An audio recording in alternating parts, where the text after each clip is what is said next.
तो हम पिछले ही वीडियो में परिवर्तन के बारे में चर्चा कर रहे थे, जिसमें हमने परिवर्तन क्या होते हैं और तीव्र और मंद परिवर्तन के बारे में जाना था, फिर अनुकूल और प्रतिकूल परिवर्तन के बारे में जाना था। आज हम जानेंगे नियमित परिवर्तन और अनियमित परिवर्तन। नियमित परिवर्तन क्या होते हैं और अनियमित परिवर्तन क्या होते हैं। तो सर्वप्रथम शुरू करते हैं नियमित परिवर्तन। नियमित परिवर्तन जो निश्चित अंतराल पे होते हैं, इनका समय निश्चित होता है। इनको हम पूर्वानुमानित तरीके से जान सकते हैं, यानी हम पूर्वानुमान कर सकते हैं कि यह घटना हुई तो दूसरी घटना क्या होगी। यह निश्चित समय पैटर्न या नियम के अनुसार इनका परिवर्तन होता है। इनका परिवर्तन सुसंगत तरीके से होता है। परिवर्तन की प्रकृति और गति पहले से ज्ञात होती है। अब हम इसके उदाहरण से ही इसको समझ लेते हैं। जैसे ऋतुओं का परिवर्तन, पहले जाड़ा, फिर गर्मी, फिर बरसात, फिर गर्मी, बरसात और जाड़ा, इस तरह से चलता रहता है। इनका परिवर्तन होता रहता है। दिन रात का होना, इसी तरह सूर्योदय होना, सूर्यास्त होना भी नियमित परिवर्तन है।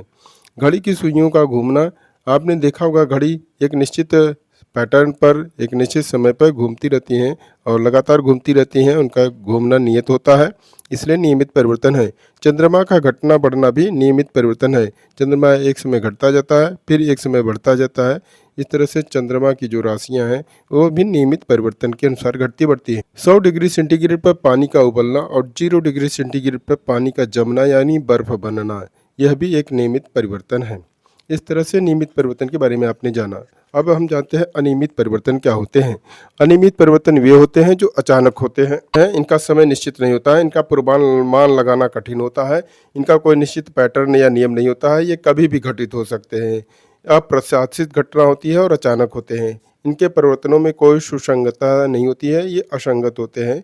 इनको हम पहले से नहीं जान सकते हैं।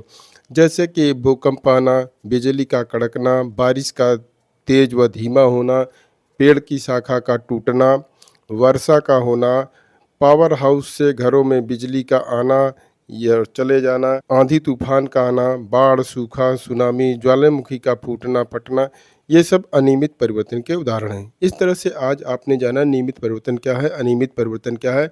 नियमित परिवर्तन निश्चित समय अंतराल पे होते हैं। अनियमित परिवर्तन किसी भी निश्चित हो जाते हैं। नियमित परिवर्तन को पूर्वानुमान से हम जान सकते हैं, किंतु अनियमित परिवर्तन को हम पूर्वानुमान से नहीं जान सकते हैं। नियमित परिवर्तन सुसंगत तरीके से होता है, जबकि अनियमित परिवर्तन सुसंगत तरीके से नहीं होता है। नियमित परिवर्तन निश्चित पैटर्न पे होते हैं, जबकि नियमित परिवर्तन अनिश्चित पैटर्न पर होते हैं। इनका कोई नियम नहीं होता है। नियमित परिवर्तन को हम पहले से जान सकते हैं, जबकि अनियमित परिवर्तन को हम पहले से नहीं जान सकते।